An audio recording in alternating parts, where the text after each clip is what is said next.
Hi friends, ఈరోజు మనం చూడబోయే వీడియోలో శ్రీరాముడు శివుడు ప్రసాదించిన పాశుపత అస్త్రాన్ని శివుడి మీదకి ఎందుకు ప్రయోగించాడు, అసలు శ్రీరాముడికి శివుడికి మధ్య యుద్ధం ఎందుకు జరిగింది అనే విషయాల గురించి తెలుసుకుందాం. ఒకసారి శ్రీరాముడు అశ్వమేధ యాగం ప్రారంభిస్తాడు. అలాగే అశ్వమేధ యాగంలో ఒక గుర్రాన్ని దేశంలోకి వదులుతారు.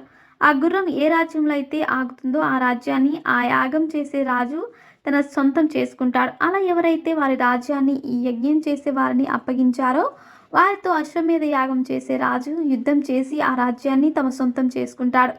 ఇది యాగం యొక్క నియమం. శ్రీరాముడు యాగాశ్వం కూడా అతని తమ్ముడు శత్రుఘ్నుడు తన సైన్యంతో కలిసి వెళ్తున్నాడు. అలా గుర్రం తిరుగుతూ దేవపురి అనే రాజ్యం చేరుకుంది. ఆ రాజ్యానికి రాజు వీరమణి. ఇతడు శివుడికి ఘోర తపస్సు చేసి శివుడి ద్వారా తన రాజ్యానికి ఎటువంటి ఆపద వచ్చినా అతడే స్వయంగా వచ్చి యుద్ధం చేయాలనే వరాన్ని పొంది ఉన్నాడు. అందుకే ఈ రాజ్యంపై యుద్ధం చేయడానికి ఏ రాజు ముందుకు రాడు. అలాంటి రాజ్యంలోకి వచ్చిన యాగాశ్వాన్ని వీరమణి కుమారుడు బంధించాడు. అంతేకాకుండా శ్రీరాముడు సైన్యంతో ఈ యాగ అశ్వాన్ని వదిలాడంటే తనతో యుద్ధం చేయాలని, అలా తనని యుద్ధంలో ఓడించి ఈ యాగ అశ్వాన్ని తీసుకువెళ్ళమని చెబుతాడు. ఈ విషయం తెలిసిన వీరమణి శ్రీరాముడితో యుద్ధం చేయడం మంచిది కాదని, శ్రీరాముడి సాక్షాత్తు శ్రీ మహావిష్ణు స్వరూపమని, అందుకే వెంటనే గుర్రాన్ని వదిలేయమని చెబుతాడు.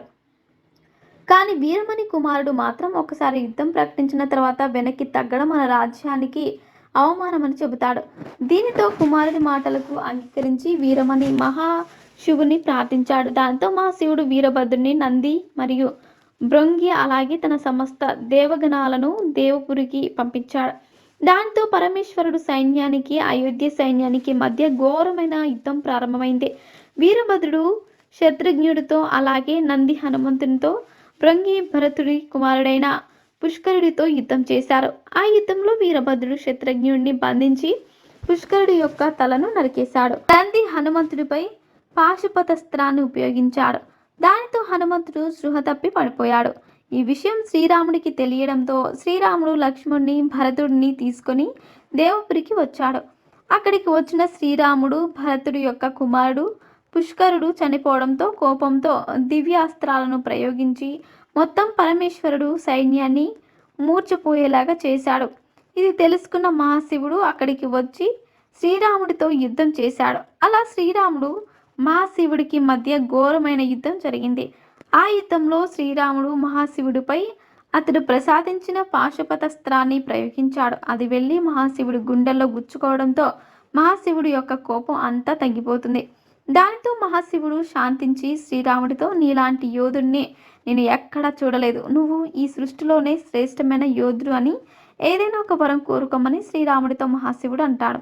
అప్పుడు శ్రీరాముడు ఈ యుద్ధంలో చనిపోయిన వారందరూ తిరిగి బ్రతకాలని, అలాగే నేను చేసే అశ్వమేధ యాగం ఎటువంటి విఘ్నాలు రాకుండా పూర్తి అవ్వాలని కోరుకుంటాడు. అలా శ్రీరాముడు కోరుకున్నట్టుగానే మహాశివుడు ఆ యుద్ధంలో చనిపోయిన వారందరినీ తిరిగి బ్రతికిస్తాడు.